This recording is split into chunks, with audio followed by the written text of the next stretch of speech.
El patio del vecino. Mariana Enríquez. Paula se miró las manos, enrojecidas y marcadas después de empujar varias canastas de libros, mientras Miguel pagaba y se despedía de los hombres de la mudanza. Tenía hambre, estaba cansada, pero la casa le encantaba. Habían tenido mucha suerte. El alquiler no era caro y tenían 3 habitaciones. Una sería el estudio, la otra el dormitorio. La tercera probablemente quedaría para las visitas. En el patio, el anterior inquilino había dejado plantas sencillas y muy lindas. Un cactus crecido y una enredadera sana y alta, de un extraño verde oscurísimo.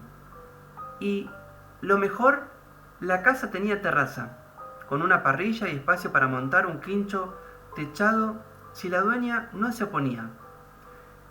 Y Paula creía que los dejaría hacer todas las modificaciones razonables que se les ocurrieran. Por un lado, le había parecido una mujer muy amable y tolerante. En el contrato dice que no pueden tener mascotas, pero no le den pelota. A mí me encantan los bichos. Y, por otro, creía que estaba ansiosa por alquilar. Los había aceptado con una sola garantía, la de los padres de Miguel. Por lo general, los dueños pedían 2, y con un solo sueldo, también el de Miguel, porque Paula estaba sin trabajo por el momento.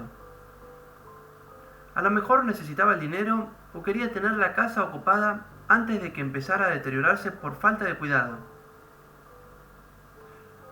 A Miguel esa actitud le había causado un poco de desconfianza y, antes de firmar el contrato, había pedido visitar la casa una vez más.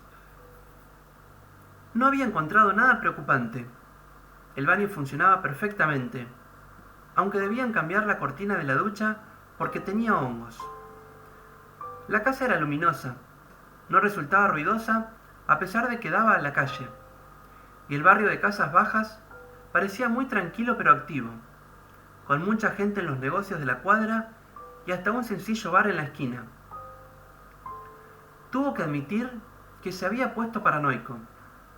Paula, en cambio, había confiado desde el principio en la casa y en su dueña. Ya tenía planeada la distribución del escritorio y los libros. Ya tenía ganas de estudiar en el patio y de comprar un sillón cómodo para sentarse ahí con sus papeles y un café. Tenía planeado terminar su carrera, rendir los 3 exámenes que le faltaban para recibirse. Y quería hacerlo en un año, para después volver a trabajar. Por primera vez ponía plazos, diseñaba los meses por venir y la casa le parecía ideal para la misión. Desarmaron cajas y armaron pilas de libros hasta que el desorden resultó insoportable y pidieron una pizza por teléfono. La comieron en el patio, con la radio encendida.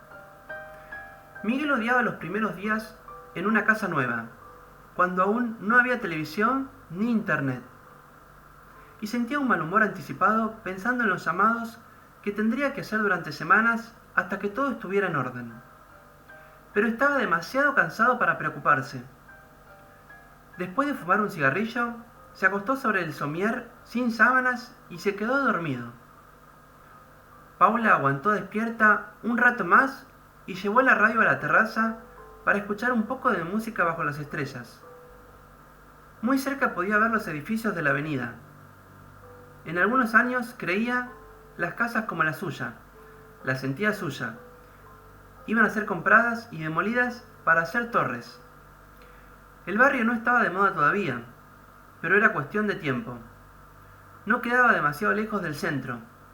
Tenía una estación de subterráneo cerca y fama de apacible. Debía disfrutarlo mientras le resultara indiferente al resto de la ciudad.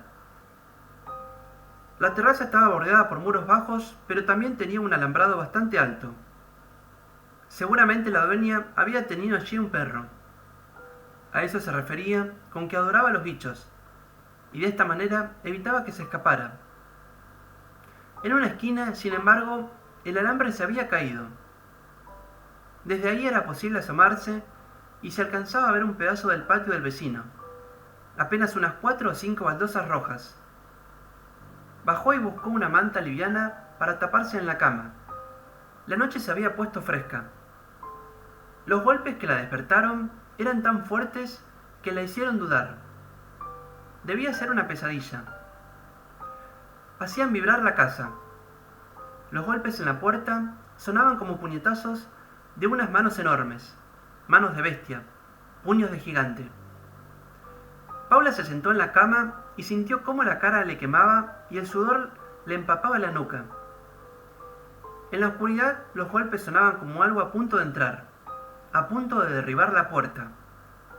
Encendió la luz. Miguel dormía. Era increíble. Debía estar enfermo o desmayado. Lo sacudió brutalmente, pero para entonces ya no se escuchaban los golpes. ¿Qué pasa? ¿No escuchaste? ¿Qué pasa, Pau? ¿Por qué lloras? ¿Qué pasa? No puedo creer que no te hayan despertado. ¿No escuchaste los golpes en la puerta? La estaban pateando. ¿La puerta de calle? Voy a ver. ¡No! Paula había gritado. Un grito muy gruñido. Animal en su terror. Miguel se dio vuelta mientras se subía los pantalones y le dijo: No empecemos. Entonces Paula apretó tanto los dientes que se mordió la lengua y se puso a llorar. Otra vez él la miraba así, y sabía cómo iba a seguir. Primero se ponía impaciente y después demasiado comprensivo, tranquilizador. En un rato, Miguel iba a hacer lo que ella más odiaba. La iba a tratar de loca. Que lo mate, pensó. Si es un chorro armado el que quiere entrar, si él es tan pelotudo de abrir la puerta porque no me cree, que lo mate, mejor. Disfruto sola de esta casa, me tiene harta. Pero Paula se levantó, corrió detrás de Miguel y le pidió por favor que no abriera. Él vio algo en sus ojos. Le creyó. Vamos a mirar desde la terraza. Se tiene que ver la calle. Está toda alambrada, la terraza. Ya me fijé, pero está flojo el alambre.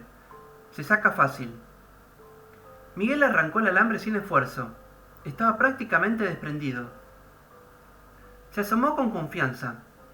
En la vereda no había nadie. La luz de la calle iluminaba la puerta de la casa y no dejaba dudas. Toda la cuadra estaba bastante iluminada. Enfrente había 2 autos estacionados, pero por las ventanillas se veía que estaban vacíos, salvo que alguien se escondiera acostándose en el asiento trasero. Pero, ¿quién querría acecharlos así? Vamos a la cama, dijo Miguel. Paula lo siguió, llorando, todavía algo rabiosa, pero también aliviada. Hasta se alegraba de haber tenido un sueño demasiado vívido. Si había sido eso. Miguel se volvió a acostar sin decir nada. No quería hablar, no quería discutir, y ella se lo agradeció. A la mañana, los golpes parecían muy lejanos y Paula se resignó a aceptar que debían haber ocurrido en sus pesadillas. Ayudaba a que Miguel ya se hubiera ido a trabajar cuando ella se había levantado.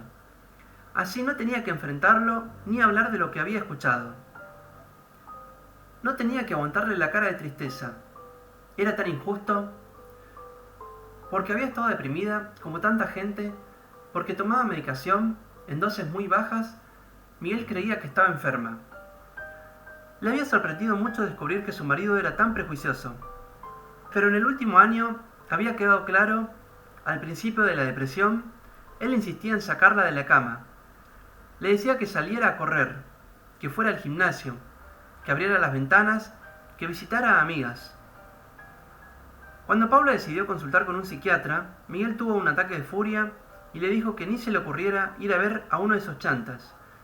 ¿Qué cosas tenía que contarle? ¿Acaso no confiaba en él? Incluso le había dicho que probablemente necesitaban tener un bebé, que el reloj biológico y un montón de ocurrencias extrañas, más que en ese momento poco, le habían importado. Pero que, cuando empezó a recuperarse, le molestaron y la preocuparon, al punto de plantearse si quería seguir en pareja con Miguel. Él nunca había demostrado otro tipo de prejuicio. Estaba dirigido en exclusiva a los psiquiatras, a los problemas mentales, a la locura. Habían conversado sobre el tema hacía poco. Miguel le había confesado que, en su opinión, salvo las enfermedades graves, todos los problemas emocionales se podían mejorar a voluntad. Eso es una terrible pavada, le había dicho ella. ¿Acaso te pensás que un obsesivo puede dejar de, no sé, lavarse las manos compulsivamente? Resultaba que a Miguel le parecía que sí, que un alcohólico podía dejar de tomar y una anoréxica volver a comer si de verdad querían hacerlo. Estaba haciendo un esfuerzo muy grande, y se lo dijo mirando el piso, para aceptar que ella fuera un psiquiatra y tomara pastillas, porque él creía que eso no servía para nada, que se le iba a pasar solo, que era normal estar triste después de los problemas que ella había tenido en el trabajo. Es que no estoy triste nada más, Miguel, le había contestado ella, fría y avergonzada de su ignorancia, y poco dispuesta a tolerarla. Ya sé, dijo él. Paula sabía que su suegra, que era encantadora y la quería, había hablado con Miguel. Mejor dicho, le había pegado 4 gritos a Miguel. Yo no sé, Paulita, de dónde salió tan necio mi hijo, le dijo mientras se tomaban un café. En mi casa nadie piensa así. Si ninguno de nosotros hace terapia, es porque gracias a Dios no necesitamos. Aunque a lo mejor el salame de mi hijo lo necesita. Te pido disculpas, nena. Ahora esperaba a su suegra, Mónica, que debía traer a Eli, la gata. Habían decidido mudarla un día después del gran traslado para que no molestara ni se pusiera demasiado nerviosa. La gata y la suegra llegaron cuando Paula terminaba de acomodar ollas, platos y sartenes en la cocina. Preparó café para Mónica mientras la gata inspeccionaba la nueva casa oliendo todo, sobresaltada, con la cola entre las patas. Una hermosa casa, dijo la suegra. ¡Qué amplia! ¡Cuánta luz! ¡Qué suerte tuvieron! Está imposible alquilar en Buenos Aires. Quiso ver el patio, prometió traer plantitas la próxima vez y quedó encantada con la terraza. Prometió carne para un asado ni bien se terminaran de acomodar. Se fue con besos a Paula y a la gata y dejó un pequeño ramo de fresas de regalo. Paula quería mucho a su suegra por cosas así, por no instalarse en sus visitas, por jamás criticar, salvo que le pidieran una opinión, por saber ayudar sin sobreactuación. Desde que había visto la terraza, estaba preocupada por Eli, porque, aunque estaba castrada y seguramente no se iría lejos, era probable que decidiera investigar los techos por primera vez en su vida. Antes había vivido solo en departamentos. No había nada que hacer. No podía solucionar ese problema. Incluso el alambrado era inútil para detener a una gata. Hasta la ayudaría a trepar. Hacía calor y Paula subió a la terraza. No tenía ganas de ponerse a estudiar. Sentada en el muro, vio pasar por el patio del vecino a un gato enorme, gris, de pelo corto. El novio de Eli, pensó, y se alegró de tener un vecino con gato. Le podría recomendar la mejor veterinaria del barrio y ayudarla a buscar a Eli si se escapaba. Esa noche, Miguel tampoco mencionó los golpes y ella se lo agradeció. Comieron un guiso de lentejas de la roticería que resultó muy rico y se fueron a dormir temprano. Miguel estaba cansado y se durmió enseguida. A Paula le costó más. Escuchaba a Eli, que todavía no se había tranquilizado, y daba vueltas por la casa. Atacaba cajas con las uñas, se trepaba a canastos y a la cocina. Y esperaba los golpes a la puerta. Había dejado encendida la luz del patio, que llegaba a la habitación, para no dormir totalmente a oscuras. Los golpes no volvieron. En algún momento de la madrugada, sin embargo, vio que alguien, muy pequeño, estaba sentado a los pies de la cama. Pensó que sería Eli, pero era demasiado grande para ser un gato. No veía más que una sombra. Parecía un niño, pero no tenía pelo en la cabeza. Se distinguía la línea clara de la calva, y era muy pequeño, delgado. Más curiosa que asustada, Paula se sentó en la cama y, cuando lo hizo, el supuesto chico salió corriendo, pero la corrida fue demasiado veloz para un ser humano. Paula no quiso pensar. Seguro que era Eli porque había corrido como un gato. Era Eli y yo estoy medio dormida y no me doy cuenta de que estoy medio dormida y creo estar viendo duendes enanos. ¡Qué tarada! Sabía que le iba a costar dormirse, así que tomó una pastilla y no se enteró de nada hasta que despertó, muy tarde, a la mañana siguiente. Pasaron los días, fueron acomodando partes de las cajas y los canastos y no volvieron los golpes ni el enano gato. Paula se convenció de que era el estrés de la mudanza. Alguna vez había leído que mudarse estaba en tercer lugar entre las situaciones más estresantes, después del duelo y el despido. En los últimos 2 años, ella había pasado por las 3. Se había muerto su padre, le habían echado del trabajo y se había mudado. Y el tarado de su marido creía que podía superar todo con voluntad. Cuánto lo despreciaba a veces. En las tardes tranquilas en la casa nueva, mientras seguía ordenando y limpiando y estudiando, a veces pensaba en abandonarlo. Pero antes tenía que rearmar su vida. Recibirse de socióloga primero. Un amigo encuestador ya le había ofrecido trabajo en su consultora, ni bien ella tuviera el título. Podía empezar a trabajar antes, claro, pero Paula sabía que no estaba lista. El año que viene entonces, empiezo a trabajar y, si esto sigue así, se termina. Hasta creía que Miguel estaría aliviado. Hacía 1 año, por lo menos, que no tenían sexo. A Miguel no parecía importarle. Ella ciertamente no tenía ganas. Vivían en una tranquilidad leve, pero no amistosa. Faltaba tiempo, pensaba Paula. A lo mejor, en 1 año hasta volvían a coger o al final se hacían amigos, separados de hecho, y la cosa se relajaba y podían seguir viviendo juntos, como les pasaba a tantas parejas que se querían pero ya no estaban enamoradas. Ahora tenía que rendir sus materias, eran apenas 3, y hasta el momento lo leído no le había resultado muy complejo.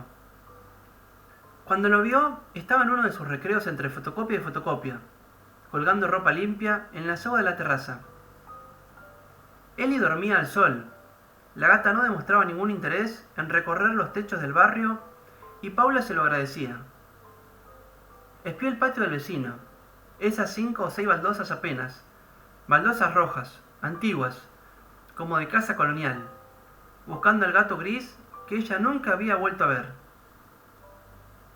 ¿Se habría muerto? Tampoco se lo oía. El vecino de la casa de al lado era un hombre solo, de anteojos, que tenía horarios muy extraños, impredecibles, y que saludaba con corrección, pero sin simpatía. No vio al gato, y cuando ya volvía a la ropa húmeda, percibió un movimiento en el patio. No era el gato, era una pierna de niño, desnuda, con una cadena atada al tobillo. Paula respiró hondo y se estiró un poco más, casi a punto de caer de la terraza. Era una pierna, sin duda, y ahora podía ver parte del torso y confirmar que era un chico, no una persona mayor. Un chico muy delgado y completamente desnudo. Alcanzaba a verle los genitales. La piel estaba sucia, gris de mugre. Paula no sabía si gritarle, si bajar de inmediato, si llamar a la policía. Nunca antes había visto la cadena en el patio. Cierto que no espiaba el patio del vecino todos los días, y jamás había escuchado la voz de un chico desde la terraza. Chistó como si estuviera llamando a su gata, para no alertar a los carceleros del chico, y entonces el pequeño cuerpo allá abajo se movió y quedó fuera de su vista.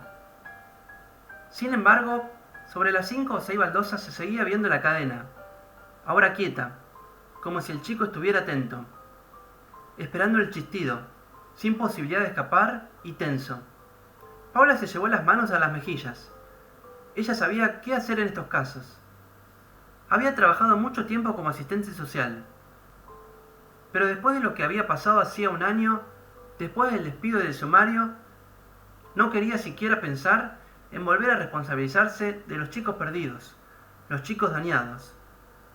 Bajó corriendo la escalera y no llegó al baño. Vomitó en el living, manchó una de las cajas de libros y lloró sentada, con el pelo suelto y llovido que casi tocaba el suelo, y la gata que la miraba con la cabeza ladeada y los ojos verdes redondos, curiosos.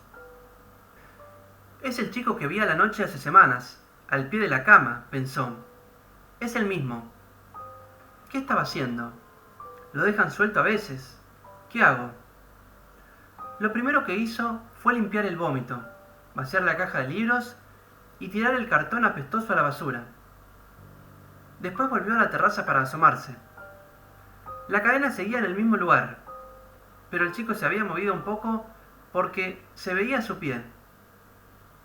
No había duda alguna de que era un pie humano, el pie de un niño. Podía llamar a la secretaría del menor, a la policía. Tenía muchas opciones, pero primero quería que Miguel lo viera. Quería que supiera, que la ayudara. Si Miguel compartía la responsabilidad con ella y lograban hacer algo por el chico, sentía que a lo mejor podían recuperar una parte de lo que habían tenido. Esos años de irse los fines de semana con el auto a cualquier parte, a pueblos perdidos de la provincia, para comerse un buen asado y sacar fotos de las casas antiguas, o los domingos de sexo con un colchón en el piso y la marihuana curada con miel que cultivaba el hermano de su marido. Paula decidió actuar con inteligencia. En casi un mes era la primera vez que veía al chico. No iba a llevar a Miguel corriendo a la terraza para mostrarle la cadena, el pie. Podía pasar que el chico atado se moviera del lugar, que dejara de verse. Y no quería que Miguel dudara. Primero se lo contaría. Después irían juntos a la terraza. Estuvo a punto de llamarlo por teléfono, pero se contuvo. Subió varias veces a la terraza y siempre vio la cadena, o la cadena con el pie. Pensó en la cantidad de historias sobre chicos amarrados a camas, encadenados, encerrados, que había escuchado en sus días como trabajadora social. Nunca le había tocado un caso así. Eran raros en la ciudad. Decían que los chicos jamás se recuperaban, que tenían vidas aterrorizadas y que morían jóvenes, demasiado marcados, las cicatrices siempre a la vista. No esperó a que Miguel dejara el bolso sobre el sillón para contarle sobre el chico cuando llegó, un poco más temprano que de costumbre. Él repetía qué, y ella le insistía con que el vecino tiene a un chico encadenado en el patio. No es tan raro. Hay muchos casos así. No es una locura. Subamos. Fíjate, tenemos que decidir qué hacer. Pero cuando se asomaron juntos para espiar el patio del vecino, la cadena no estaba más. Ni el chico, ni su pierna, ni su pie. Paula chistó, pero lo único que consiguió fue que apareciera Eli, maullando contenta, creída de que la llamaban para darle de comer. Miguel hizo lo que Paula más temía. «Estás loca», dijo, y bajó. En la cocina arrojó un vaso contra la pared, y cuando Paula entró, la recibió una llamarada de agudos vidrios. «¿No te das cuenta?», gritaba él. «¿No te das cuenta de que alucinás? Mirá que va a haber un chico atado en el patio. Es re obvio. ¿No te das cuenta que es por lo de tu trabajo? Estás obsesionada». Paula también gritó. No sabía bien qué. Insultos, justificaciones. Quiso atraparlo cuando él se fue dejando la puerta abierta. Pero entonces una calma luminosa le encendió la frente. ¿Por qué se portaba como si estuviera loca de verdad? ¿Por qué le daba la razón a Miguel? Él había decidido desconfiar sin motivo. Probablemente porque también quería dejarla. Pero ella se comportaba como si hubiera algo racional en esa discusión sobre su salud mental. Había visto a un chico en el patio del vecino, encadenado. Jamás había tenido alucinaciones antes. Si Miguel no le creía, era un problema suyo. Subió a la terraza una vez más y se sentó en el muro a esperar a que el chico estuviera a la vista otra vez. Miguel no iba a volver esa noche, no le importaba. Tenía a alguien a quien salvar. Encontró en una caja la linterna y se sentó. Lo que había pasado cuando la echaron había sido estrés también, pero a veces le parecía que Miguel no se lo perdonaba, que Miguel pensaba, como los que la despidieron, como ella misma a veces, que era una hija de puta. Aquella semana había empezado pésimo. Paula estaba a cargo de uno de los hogares de tránsito para chicos de la zona sur, una casa bastante pequeña, con una sala de juegos húmeda y casi sin juegos, un televisor que era el único entretenimiento, una cocina y una habitación con 3 cuchetas. Solo 6 camas. Eso era bueno. Resultaba demasiado complicado lidiar con muchas criaturas. El viernes a la noche, siempre un día complicado, la llamaron a su celular. Ella dormía profundamente. Estaba cansada. Le pidieron que fuera enseguida. Había un problema serio. Manejó medio dormida y se encontró con un cuadro increíble en su estupidez. Uno de los chicos, de unos 6 años, muy drogado. Había llegado el día anterior cuando ella tenía Franco, y nadie lo había revisado con atención. Debía tener la droga encima. Se había hecho caca frente al televisor. El chico tenía diarrea y la sala de juegos apestaba. Una de las 2 supervisoras a cargo, una imbécil, quería que el chico volviera a la calle. Según ella, el reglamento decía que ellos no tenían capacidad para lidiar con chicos con problemas de adicciones. La pelea con la otra supervisora, que insistía en que echarlo era en principio una crueldad y en última instancia abandono de persona, casi se había ido a las manos. El chico, mientras tanto, babeaba en su cama y ensuciaba de mierda las sábanas. Cuando Paula llegó, tuvo que gritar, explicarles a las supervisoras cómo hacer su trabajo y, después, ayudarlas a limpiar. Los encargados de limpieza no venían hasta el día siguiente. El chico fue trasladado, y la supervisora que había querido echarlo también. Pero, como solía suceder en el área, iban a tardar un montón en reemplazarla. Entonces Paula decidió hacerse cargo hasta que llegara la nueva. Turnos de 12 horas que rotaba con la otra supervisora y un suplente, un chico muy voluntarioso que se llamaba Andrés. El miércoles, uno de los chicos se escapó. Logró treparse al techo por la ventana de la cocina. Se dieron cuenta de la huida al mediodía, pero no sabían cuándo había pasado. Paula recordaba bien cómo temblaba de pies a cabeza, pensando en el chico, otra vez en la calle, entre los autos, robando hamburguesas a medio comer.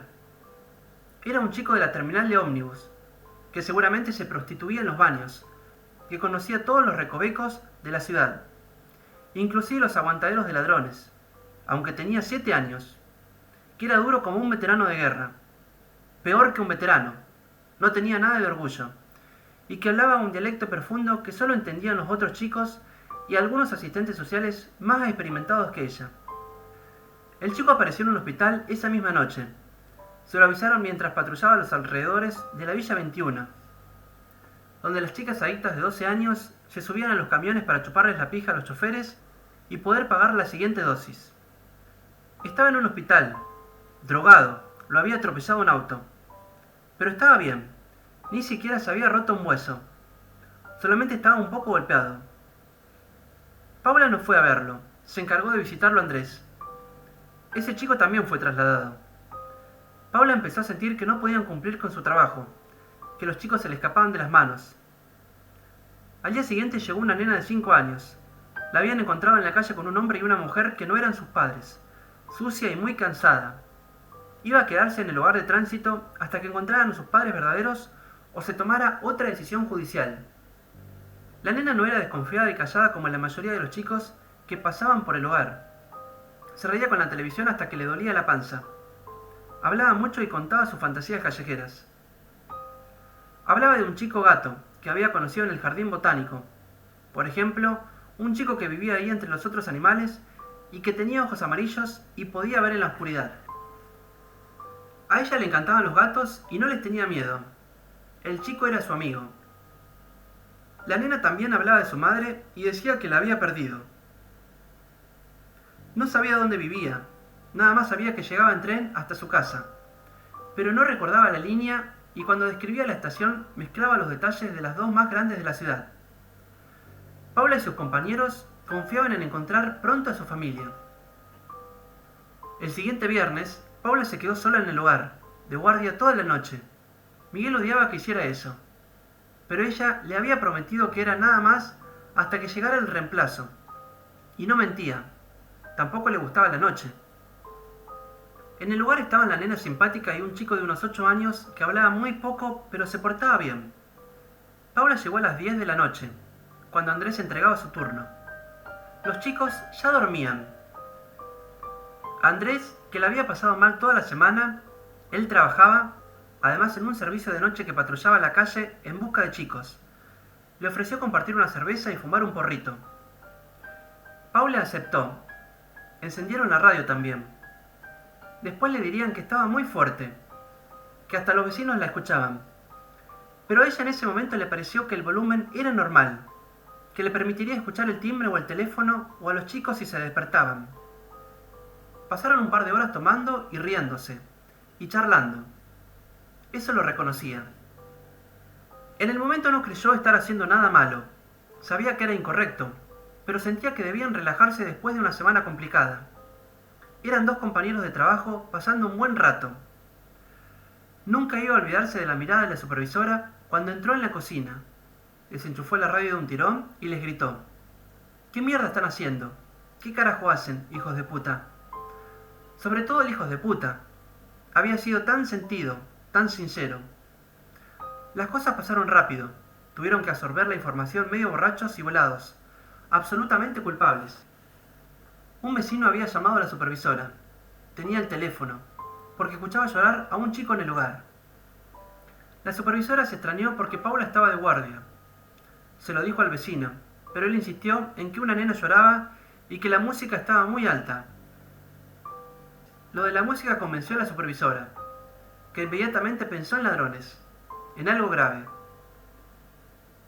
Cuando llegó, en efecto algo grave pasaba, pero no lo que ella esperaba. La nena simpática se había caído de la cucheta y estaba llorando a los gritos en el piso, con un tobillo roto. El otro chico, el callado, la miraba desde la cama, pero no había ido a pedir ayuda. Y la música que venía desde la cocina estaba altísima, como si alguien ahí dentro estuviera de fiesta. Cuando abrió la puerta, se sorprendió y se enojó como pocas veces en la vida al ver a Paula y Andrés con 2 botellas de cerveza vacías, un porro humeando en el cenicero y riéndose como imbéciles mientras una nena de la calle que confiaba en ellos gritaba de dolor en el suelo desde hacía por lo menos media hora. La supervisora no tuvo piedad cuando se inició el sumario. Declaró y recomendó el despido de los dos. Era una mujer de experiencia, respetada. Logró que los echaran casi de inmediato y sin mayor derecho a reclamar. ¿Qué iban a decir? ¿Que estaban estresados? ¿Y la nena, que había perdido a su madre en la calle? ¿Y el chico mudo al que había encontrado escondido en un vagón de tren? ¿Qué? ¿Ellos la pasaban bien? Miguel siempre le dijo que la entendía, que eran unos exagerados, que la sobreexplotaban. La acompañó en las declaraciones y jamás la juzgó en voz alta. Pero ella sabía lo que pensaba porque era lo único que se podía pensar. Se merecía el despido, se merecía el desprecio. Había actuado como una irresponsable, como una cínica, como una ignorante. Después del despido, llegó la depresión. No poder levantarse de la cama, no poder dormir, ni comer ni querer bañarse, y llorar. Una depresión muy típica que solamente una vez había ido demasiado lejos, cuando había mezclado pastillas con alcohol y había dormido casi 2 días. Pero incluso el psiquiatra reconocía que ese episodio no podía calificarse de intento de suicidio. Ni siquiera sugirió internarla. Le pidió a Miguel colaboración, que vigilara cuándo y cuánto tomaba, al menos por un tiempo. Miguel lo hizo a regañadientes, como si fuera un deber muy pesado, muy difícil. Para él lo era, pensaba Paula, pero estaba exagerando. Había sido una depresión intensa, pero común. Ahora la había superado, y él la trataba como la loca que nunca había sido por otro motivo. Porque nunca le había perdonado que abandonara a esa nena, nunca había podido sacarse de la cabeza el llanto nocturno y el tobillo roto, ni la imagen de ella riéndose con toda la boca llena de olor a cerveza. Era por eso que ya no la deseaba, porque había visto un lado demasiado oscuro. No quería tener sexo con ella, no quería tener hijos con ella, no sabía de lo que era capaz. Paula había pasado de ser una santa, la trabajadora social especializada en chicos en riesgo, tan maternal y abnegada, a ser una empleada pública sádica y cruel que dejaba a los chicos tirados mientras escuchaba cumbia y se emborrachaba. Se había convertido en la directora malvada de un orfanato de pesadilla. Bien, lo que había entre ellos se había terminado entonces, pero ella todavía podía hacer algo. Podía salvar al chico encadenado. Iba a salvarlo. Miguel no volvió esa noche. El chico no se dejó ver, ni siquiera la cadena. Paula se quedó en la terraza mirando las baldosas. Desde ahí escuchó que su marido dejaba un mensaje en el contestador diciendo que estaba en la casa de su madre, que lo llamara, que tenían que hablar, pero que le diera unos días para volver. Bueno, lo que sea, pensó Paula. Hacía calor. Eli estuvo con ella toda la noche. Durmieron abrazadas sobre unas frazadas hasta que el sol ardiente de la mañana las despertó. Eli pidió agua de desayuno, como siempre, y Paula abrió la canilla para que tomara del chorrito. Como a todos los gatos, le encantaba el agua fresca y corriente. Paula casi se puso a llorar mirando a la gata, tan hermosa, negra con sus piecitos blancos, sacando la lengua áspera. La quería más que a Miguel, seguro. El chico no estaba en el patio, pero Paula escuchó el ruido de la puerta de al lado. Cruzó la terraza corriendo y vio al hombre, al vecino, que salía caminando hacia la avenida. ¿Sería el padre del chico o lo tendría esclavizado? No quería pensar tanto. Tomó una decisión demencial: entrar en la casa. Podía saltar de la terraza al patio. Lo había estado estudiando toda la noche. Tenía que ser inteligente, como un gato. Saltar a la medianera, de ahí a un trasto viejo que se veía en el patio. ¿Un termotanque? Algo así, un cilindro de metal. Y ya estaba dentro. Desde la casa podía llamar por teléfono a la policía cuando encontrara al chico. Llegar al patio fue fácil, más de lo que esperaba. Tuvo un pequeño pensamiento normal. Eso quería decir, entonces, que era muy sencillo robar en la casa del vecino y en la suya. Pensaría en eso después, cuando terminara lo que tenía que hacer. Desde el patio se entraba en la casa por dos puertas. Una daba a un living, la otra a la cocina. No había rastros del chico en el patio, ni siquiera la cadena estaba ahí. No había recipientes para comida o agua ni mugre. Al contrario, apestaba a desinfectante o a lavandina. Alguien había baldeado. El chico debía estar adentro, salvo que el hombre lo hubiera sacado en el rato de la pelea con Miguel o durante la mañana, cuando ella se había dormido. Tonta, floja por haberse dormido. Entró en la cocina, que estaba bastante oscura, pero la luz no encendía.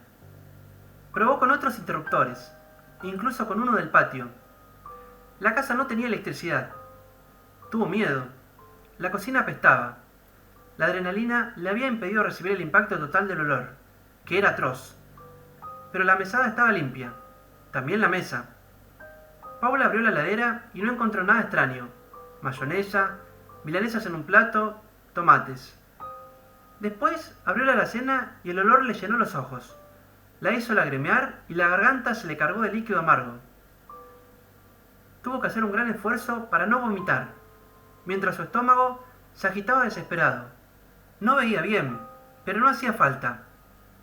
Las alacenas estaban llenas de carne podrida sobre la que crecían y se solazaban los gusanos blancos de la descomposición. Lo peor era que no podía distinguir qué carne era, si carne vacuna común, que por insania el hombre había dejado pudrir ahí, o alguna otra cosa. No podía distinguir formas humanas, pero en realidad no podía distinguir ninguna forma. En la semioscuridad parecía que la carne vivía su muerte ahí, crecía ahí, como si fuera un hongo de la alacena. Salió de la cocina corriendo. No podía aguantar más las náuseas, sin cerrar la puerta de la alacena. Pensó que debía volver, cerrarla, borrar sus huellas, pero no se sintió capaz. Que pasara lo que tuviera que pasar. El resto de la casa, el vestíbulo, dos habitaciones, todo estaba muy oscuro. Igual, Paula entró en la que debía ser la pieza del hombre. No tenía ventanas. En la penumbra distinguió que la cama estaba prolijamente hecha y que la cubría una manta abrigadísima, en pleno febrero. El empapelado de las paredes tenía un diseño muy sutil. Parecían signos pequeños, como una trama arácnida. Paula lo tocó y, para su sorpresa, encontró la pintura rugosa de la pared. Se acercó y vio que no era un empapelado. Las paredes estaban escritas, casi sin dejar espacio en blanco, con una letra elegante y pareja que ella había tomado por un dibujo delicado. No podía distinguir oraciones coherentes. Había fechas: 20 de marzo, leyó, 10 de noviembre, y algunas palabras: dormido, azul, entendimiento. Revisó sus bolsillos buscando el encendedor, pero no lo llevaba encima.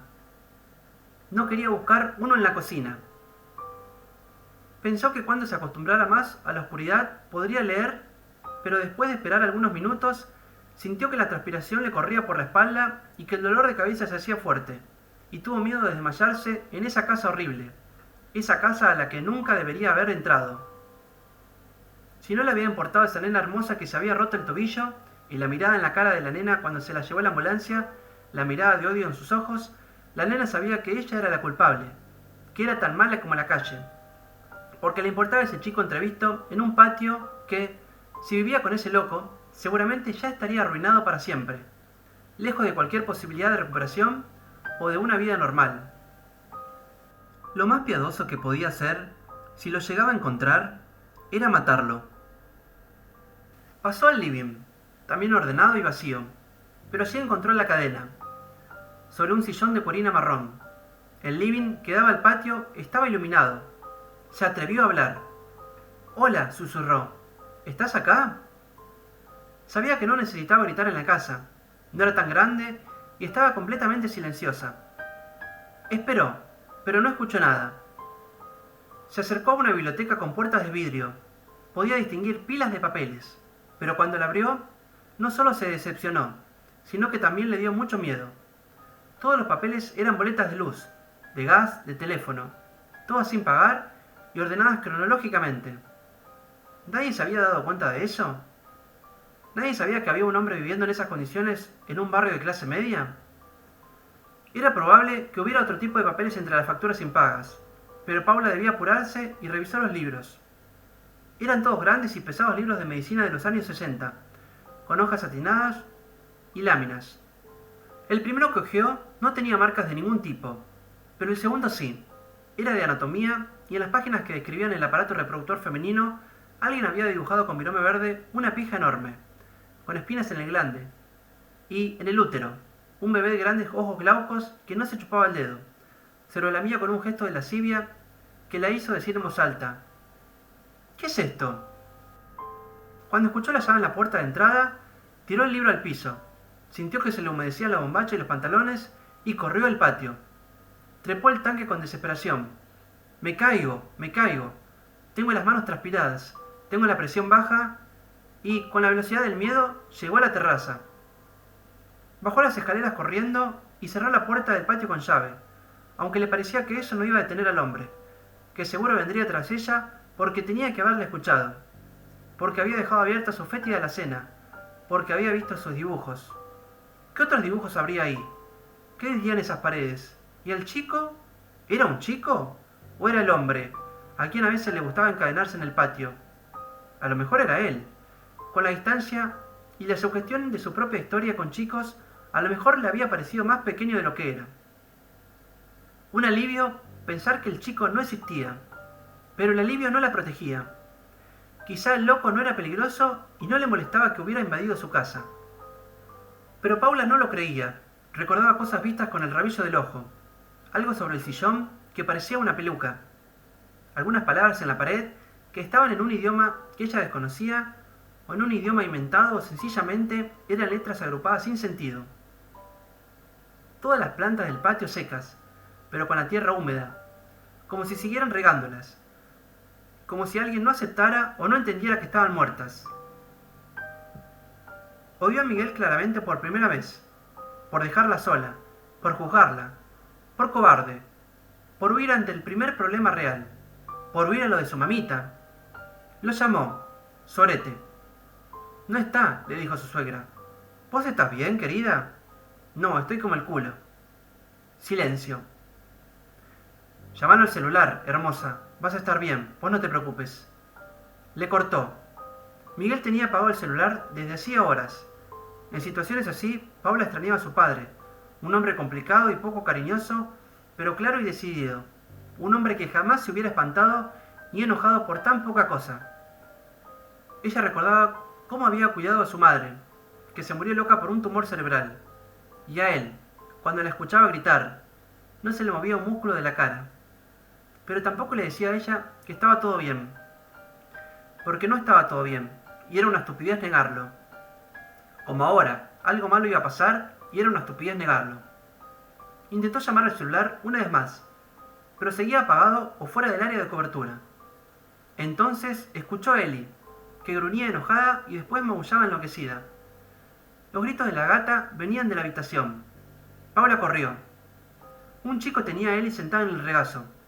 El chico estaba sobre la cama. La miró, aunque tenía los ojos glaucos atravesados de capilares rojos y los párpados grises y grasientos, como sardinas. Apestaba también. Su olor llenaba la habitación. Estaba pelado y tan flaco que era increíble que viviera. Acariciaba a la gata brutal, ciegamente, con una mano demasiado grande para su cuerpo. Con la otra la tenía agarrada del cuello. ¡Soltala!, gritó Paula. Era el chico del patio del vecino. Tenía marcas de la cadena en el tobillo, que en unas partes sangraba y en otras supuraba infección. Cuando escuchó su voz, el chico sonrió y ella le vio los dientes. Se los habían limado y tenían forma triangular. Eran como puntas de flecha, como un serrucho. El chico se llevó la gata a la boca con un movimiento velocísimo y le clavó los serruchos en la panza. Ellie gritó y Paula vio la agonía en sus ojos mientras el chico escarbaba su vientre con los dientes. Se hundía en las tripas con nariz y todo. Respiraba dentro de la gata, que se moría mirando a su dueña con ojos enojados y sorprendidos. Paula no huyó, no hizo nada mientras el chico devoraba las partes blandas del animal, hasta que sus dientes chocaron con el espinazo y entonces arrojó el cadáver a un rincón. ¿Por qué?, le preguntó Paula. ¿Qué sos? Pero el chico no la entendía. Se levantó con sus piernas de puros huesos, el sexo desproporcionadamente grande, la cara cubierta por la sangre, las tripas y los sedosos pelos negros de Ellie. Pareció buscar algo sobre la cama. Cuando lo encontró, lo levantó hacia la luz del techo, como para que Paula viera el objeto con claridad. Eran las llaves de la puerta. El chico las hizo tintinear y se rió, y su risa vino acompañada por un eructo sanguinoliento. Paula quiso correr, pero como en las pesadillas, le pesaban las piernas. El cuerpo se negaba a darse vuelta. Algo la mantenía clavada en la puerta de la habitación. Pero no estaba soñando. En los sueños no se siente dolor.